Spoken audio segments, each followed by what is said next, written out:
샬롬 샬롬 샬롬 샬롬 샬롬. 하나님 사랑합니다. 여러분 주 안에서 사랑합니다. 오늘 시편 59편 1절에서 17절. 하나님은 나의 피할 요새이십니다. 아멘.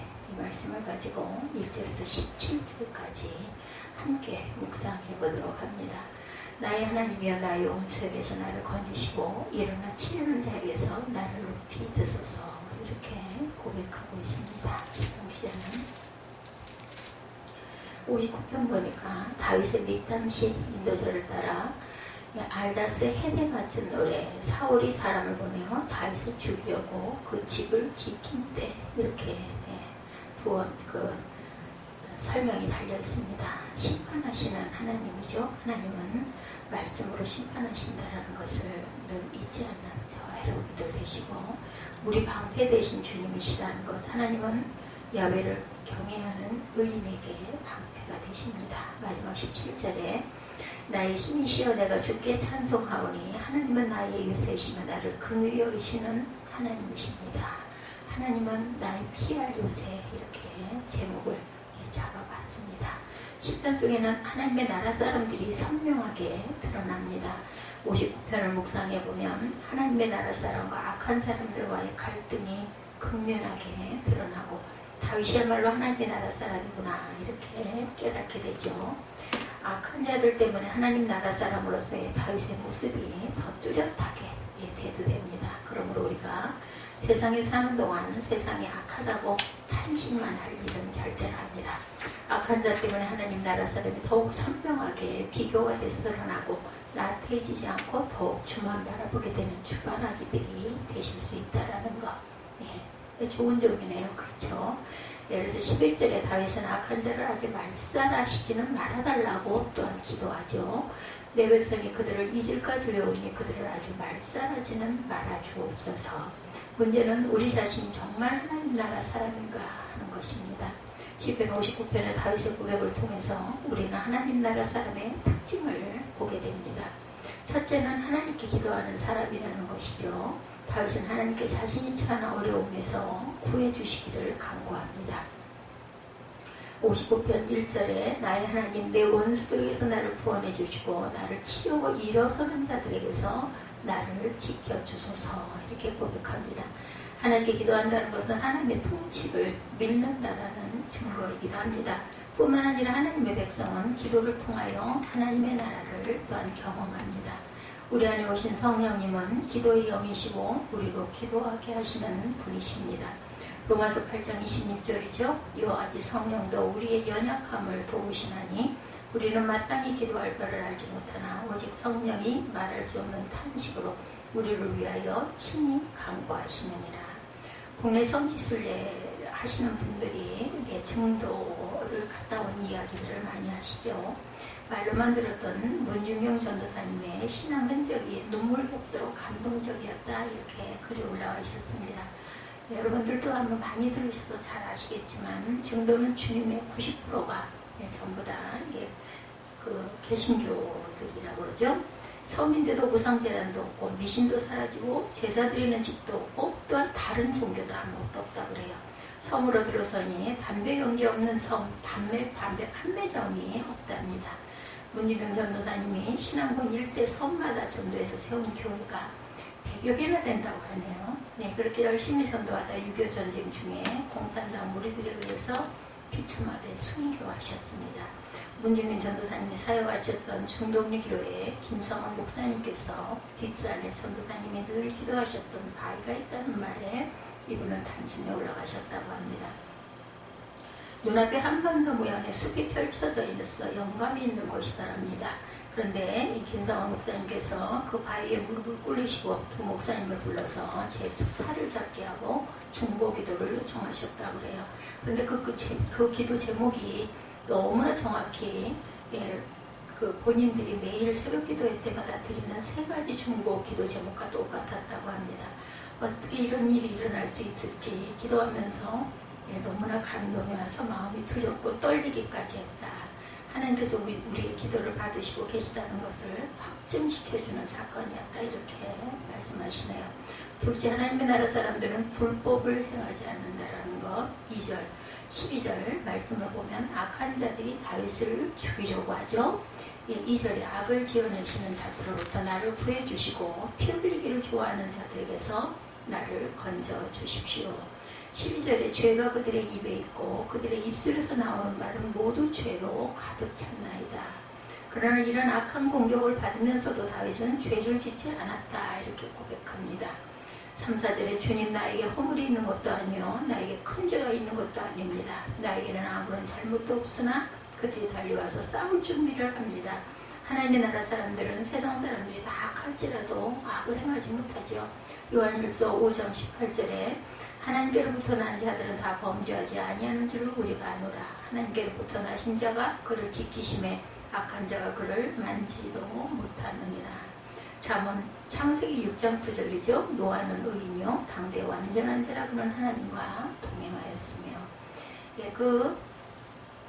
감리교 감독 선거 문제로 시끄러웠던 때가 있었다고 그래요. 재판이 끊이지가 않았다고 합니다. 마음이 안타까운 것은 불법을 아무렇지도 않게 행하는 것이었는데 하나님 나라 사람들은 그럴 수가 없죠. 불법을 저지르는 일이 얼마나 무서운 일인지를 알기 때문에 마태복음 17장 23절에 그때 내가 그들에게 밝히 말하되 내가 너희를 도무지 알지 못하니 불법을 행하는 자들아 내게서 떠나가라 하니라 이렇게 말씀합니다. 토니 캄플로는 모든 인간은 죽을 때 이루지 못한 업적 때문에 후회하면서 죽지 않는다. 바르게 살지 못한 것을 후회하면서 죽는다. 이렇게 말했다고 합니다. 옳은 이야기입니다. 셋째, 하나님의 나라는 고난을 두려워하지 않는다라는 것이죠. 세상에서는 악한 자가 으르렁거리고 다닙니다. 6, 7절에 그들은 저녁만 되면 돌아와서 개처럼 지저대면서 성안을 이리저리 쏘다닙니다. 그들은 입에 거품을 물고 입술에는 칼을 물고 누가 들으랴 하고 말합니다. 그러나 하나님의 나라 사람들은 위축되지 않습니다. 하나님의 눈에 그들이 어떻게 보일지 알기 때문입니다. 8절에 그러나 주님께서 그들을 보시고 비웃으시며 문 민족을 조롱하실 것입니다. 하나님의 나라 사람들은 악한 자를 보지 않고 주님만 바라봅니다. 9절에 나의 힘이신 주님은 내가 피할 요새이시니 내가 주님만을 바라봅니다. 이렇게 24시간 예수를 바라보는 사람은 핍박 앞에서 결코 흔들리지 않습니다. 10절에 한결같은 사랑을 베푸신 하나님께서 나를 영접하러 오실 것이니 하나님께서 내 원수가 망하는 꼴을 나에게 보여주실 것입니다.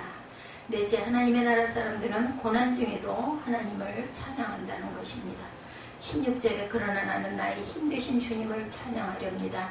내가 재난을 당할 때 주님은 나의 요새 나의 피난처가 되어 주시기에 아침마다 주님의 한결같은 사랑을 노래하렵니다. 다윗을 죽이려고 사울왕이 미친 개처럼 우르렁거리는데 무슨 찬양이 있겠습니까? 하나님의 나라 사람에게는 불평불만이 없습니다.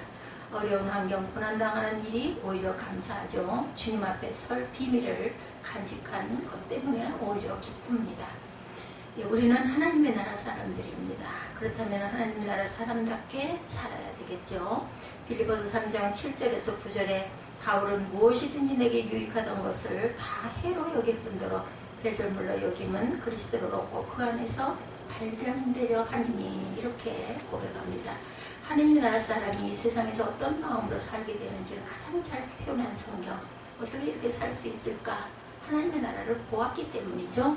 고린도후서 12장 2절에서 4절에 보면 바울이 이렇게 고백합니다. 14년 전에 그가 셋째 하늘에 이끌려간지라 그가 낙원으로 이끌려가서 말할 수 없는 말을 들었으니 사람이 가히 이르지 못할 말이로다. 하나님의 나라의 영광을 본 사람은 세상에서 유익하게 여기던 것들은 다 배설물처럼 보인다. 오직 하나님 나라 사람으로 발견되기만 바랄 뿐이라는 것이죠. 우리는 하나님 나라에 대해 들을 것으로 만족하면 안 됩니다. 하나님 나라의 영광을 보아야 되겠죠. 하나님 나라의 영광이 눈이 뜨이면 해결 안 될 문제가 없습니다. 그러나 하나님 나라의 영광을 보라는 말씀이 괴로운 사람이 있을 거예요. 하나님 나라의 영광이 보여야 보지요. 안 보입니다. 보여주세요. 그러나 하나님 나라의 영광은 이미 우리 주의 도처에 드러나 있음을 우리가 깨달아야 합니다. 하나님의 나라는 예수를 영접한 자 안에 이미 시작되었어요. 이번에 국내 성지 다녀보신 분의 말로 하면 순교 현장 비참한 상황에도 하나님의 영광은 드러나 있었다. 이렇게 고백합니다. 비참한 순교 현장 어디 하나님의 영광이 있겠어요? 예, 담대히 죽음을 맞이하는 이들에게서 드러나고 있었다. 예수 안 믿겠다고 하면 안 죽을 수도 있었어요. 예, 예수님을 부인만 하면 살 수 있는데 그들은 부인하지 않고 죽습니다. 순교자들의 죽음에서 하나님 나라 영광을 보는 것이죠. 문중영 문호사님의 전도 결실은 단순히 열심히 전도하였기 때문에 맺어진 게 아니고 처음 전도했던 임자도에서 이판일, 이판성 형제가 예수를 믿죠. 그로 인해서 진립교회가 세워지고 이판일은 장로가 되고 이판성은 집사가 되었는데 6.25 때 예배드리다가 발각되어 어린아이까지 48명의 성도들이 생매장 순교를 합니다. 이판일 장로 가족 13명이 순교했어요. 유일한 생존자가 있었는데 목포로 갔다가 현장에 없었던 아들 이인재였습니다. 이 이인재가 집으로 돌아와 그 끔찍한 현상을 보게 됩니다. 후에 국군 정벌부대가 임자도에 상륙해 가족들을 몰살시키는 원수들을 붙잡고 총을 주며 마음대로 하라고 이렇게 이야기를 했다고 해요. 총을 들자 그들은 쏴 죽이고 싶다는 강렬한 충동이 일어났는데 동시에 마음 깊은 곳에서 원수를 사랑으로 갚아라 하는 소리가 들리더랍니다. 너무나 괴로웠지만 그 말씀에 순종해 원수들을 용서했고 그로 인해서 6.25 전쟁으로 마을에 불어닥친 무서운 학살이 그치고 그들이 성도들이 되고 마을이 복음받을 수밖에 없는 이유가 되었다고 합니다. 그 이인재는 나중에 목사가 되었고 고향 진리교회에 와서 목회를 하다가 은퇴를 합니다. 문중영 전도사로 인해서 목사, 장로, 사모된 분들이 수도 없이 많죠. 그 중에 대표적인 분들이 CCC 김준권 목사, 고재식 한신대 총장, 이만신 목사, 고은 목사, 정태기 목사 같은 분들, 성함을 우리가 아는 분들이죠. 하나님의 영광이 드러나지 않고는 있을 수 없는 일이다. 17절의 다윗의 고백에서 우리는 하나님의 나라의 영광을 봅니다. 나의 힘이신 주님, 내가 주님을 찬양하렵니다. 하나님은 내가 피할 요새 나를 한결같이 사랑하시는 분입니다. 이 고백은 악한 자들이 개처럼 으르렁거리고 있는데 고백한 것이죠. 지금 성도들의 찬송 속에 하나님의 영광이 드러나 있다는 것을 잊지 마시기 바랍니다. 주님은 거룩한 사명을 우리 모두에게 주셨어요. 하나님의 나라 사람들을 일깨우라는 거죠. 에베소서 5장 14절에 잠자는 자여 깨어서 죽은 자들 가운데 일어나라. 그리스도께서 내게 비추시리라. 그리고 하나님의 나라 사람들이 거룩한 연합이 이루어지게 한다는 거죠. 누가복음 17장 26절에 30절에 예수께서 다시 오실 때 나타날 현상에 대해서 걱정하시죠. 성도들이 준비되지 않은 때에 주님을 맞이할 것이라는 것이죠. 무슨 큰 죄를 짓는 게 아니라 마치 먹고 마시고 학교에 가고 일하고 집 사고 차를 사고 시집장가를 가려고 태어난 것처럼 살 것이라는 것이죠. 한마디로 하나님 나라가 임하였다는 사실을 전혀 알지 못하고 산다는 것입니다. 우리가 정말 두려워할 것은 순교하게 되는 것이 아닙니다. 순교의 복을 받고도 두려워서 주님을 부인할까 두려운 것이죠. 왜 많은 그리스도인들이 이처럼 하나님 나라의 영광을 보지 못하고 확신이 없을까요? 예수를 믿었지만 예수님을 왕으로 모시고 살지 않았기 때문이죠. 하나님 나라 사람이라는 말은 예수님의 통치하는 삶을 산다는 말입니다. 그러므로 천국을 경험하려면 예수님을 왕으로 영접하고 예수님께 절대 순종의 삶을 살아보아야 한다는 거죠. 이제는 왕 없이 마음대로 사는 삶을 청산해야 합니다. 천국은 왕이 있는 곳이에요. 오늘 이 땅에 왕 아래 살지 않는데 어찌 그날의 왕국에서 살 수 있겠습니까? 틀리안 차비진 목사님의 지저스 어리란 책에 아프리카 마하세족 전사였던 요셉이라는 사람이 암스테르담에서 열린 한 컨퍼런스에 참석했다 간증한 이야기가 나옵니다. 조셉은 무덥고 지저분한 아프리카의 도로를 걷던 중 누군가를 만나 예수 그리스도의 복음을 들었다고 그래요.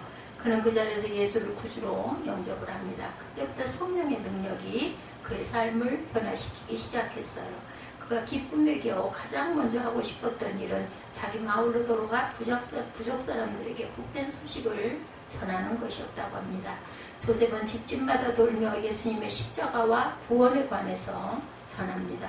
복음 앞에서 사람들의 얼굴이 환해질 줄 알았는데 동네 사람들은 들은 채도 하지 않았을 뿐만 아니라 폭력적으로 변합니다. 나홀 남자들이 그를 붙잡아 엎드러뜨린 뒤 움직이지 못하게 하자 여인들이 가시줄로 그를 때렸어요. 그리고 나서 그를 마을 밖으로 끌고 가 숲속에 혼자 죽게 내버려 둡니다.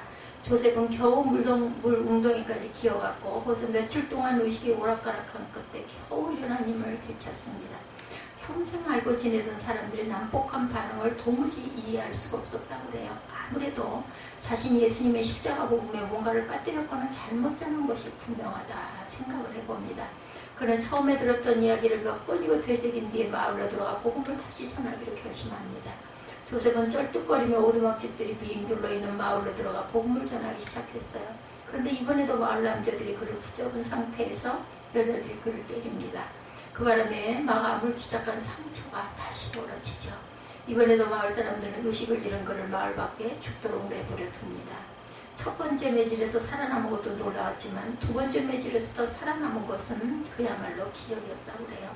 이번에도 며칠 뒤 상처투성이의 조셉은 광야에서 정신을 차렸고 마을로 돌아가기로 결심합니다. 조셉이 돌아오자 이번에는 그가 채입을 열기도 전에 공격이 날아옵니다. 마을 사람들이 세 번째 채찍질을 가했어요. 이번만은 살아남을 가능성이 없다고 생각합니다. 그 와중에도 그는 다시 예수 그리스도를 전합니다. 그가 정신을 잃기 전에 마지막으로 본 것은 그를 때리던 여인들의 눈에서 흐르는 눈물이었다고 합니다. 이번에는 정신이 나서 눈을 떠보니 자신의 친제더랍니다. 그를 사정없이 매질하던 사람들이 이제 그를 살리기 위해 애를 쓰며 극진히 간호하고 있었다고 그래요. 그렇게 마을 전체가 그리스도를 영접했다고 합니다. 우리는 혼자 하나님의 나라 사람으로 살 수 없죠. 반드시 연합해야 합니다. 마태복음 18장 20절에 두세 사람이 내 이름으로 모인 곳에 나도 그들 중에 있느니라. 말씀대로 친정 예수의 이름으로 모인 공동체를 경험해 봐야 합니다. 예, 교인이니까 모이는 속회나 선교회나 봉사팀이 아니라 예수님이 왕이 되는 모임, 정말 예수님의 이름으로 모인 공동체 경험을 해야 한다는 거죠. 그것은 우리가 하나님의 나라가 정말 있구나 하는 확신하는데 결정적으로 중요하다는 것. 하나님의 나라가 얼마나 좋은지 알려면 교회에서도 소그룹에서도 가정에서도 예수님의 왕되심을 고백하고 순종하는 일이 반드시 필요합니다. 페이스북 예나왕 그룹에는 다윗의 시편 같은 간증들이 올라오고 있다고 그래요.